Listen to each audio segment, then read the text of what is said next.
We now move to the next stanza. The casualties are many. The casualties are. These three words are repeated some half a dozen times in the poem, I think 7 times. And the repetition creates the impact of an incantation.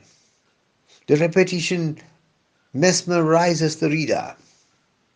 The incantation reminds one, the repetition reminds one of the incantations in African black magic, the incantations of African witch doctors. The casualties are. The casualties are many. Now the thematic trajectory of the poem shoots beyond the political frontiers of Nigeria. The thematic trajectory of the poem moves beyond the borders of Nigeria to the important capitals of the nations of the world. Because in this part of the poem, the poet tries to come face to face with the diplomats.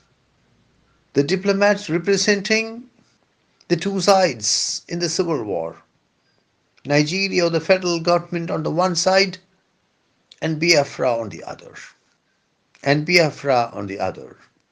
The poet calls them the emissaries of rift. Rift in geography means fault. Rift in geography means fissure. But here it means breach, here it means estrangement, here it refers to the civil war.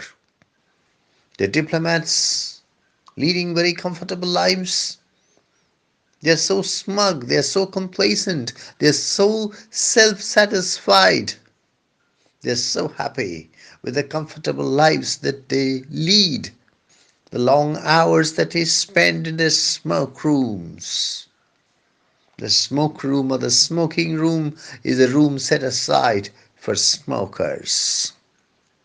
The poet works out a contrast between what is happening inside the country and what is happening outside the country in the lives of the diplomats of the country, who are nothing but emissaries of rift.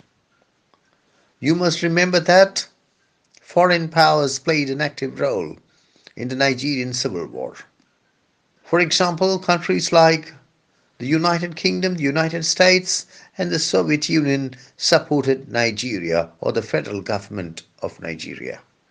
On the other hand, countries like France, China, and West Germany supported Biafra.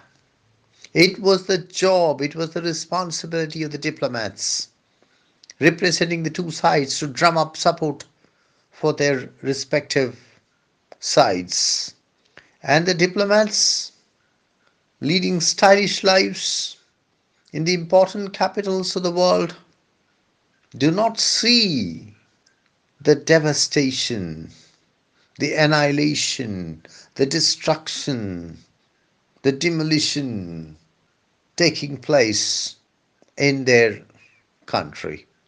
They do not see the funeral piles at home eating up the forests.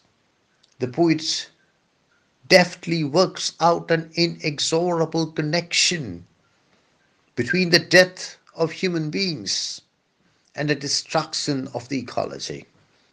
This is a part of the poem which can be brilliantly subjected to eco-criticism. The Nigerian Civil War, from the poet's perspective, has a devastating effect on human beings. It has an equally devastating effect on the ecology.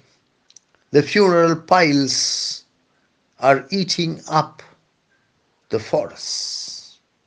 There is the subtext that human beings cannot survive in isolation.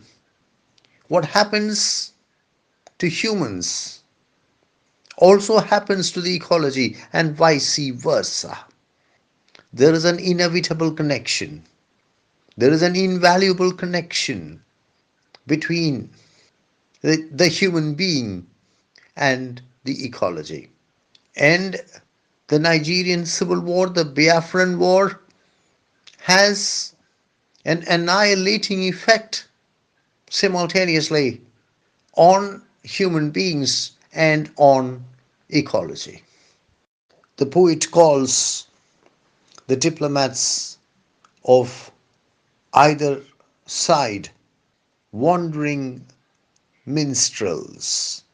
Earlier he had called them the emissaries of rift.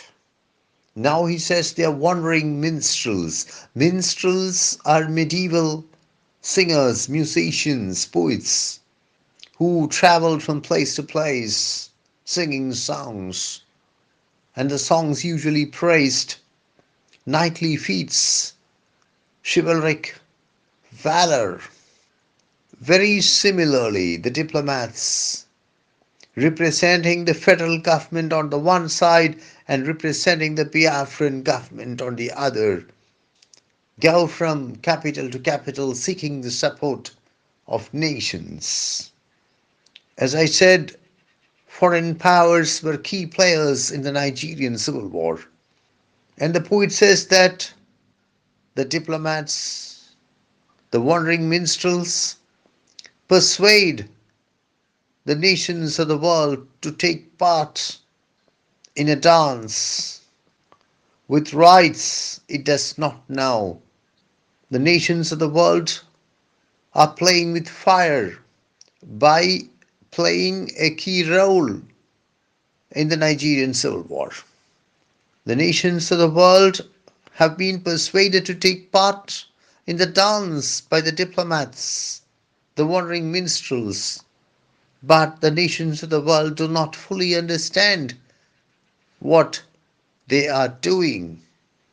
Perhaps the poet intends to work out a contrast between the wandering minstrels of the Middle Ages and the wandering minstrels of today.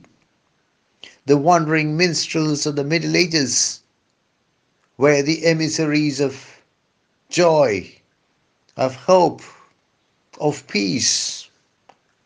The wandering minstrels of today are the emissaries of rift, and they are responsible to a large extent for gaining international support to their respective sides and thus for fanning the flames of the Civil War.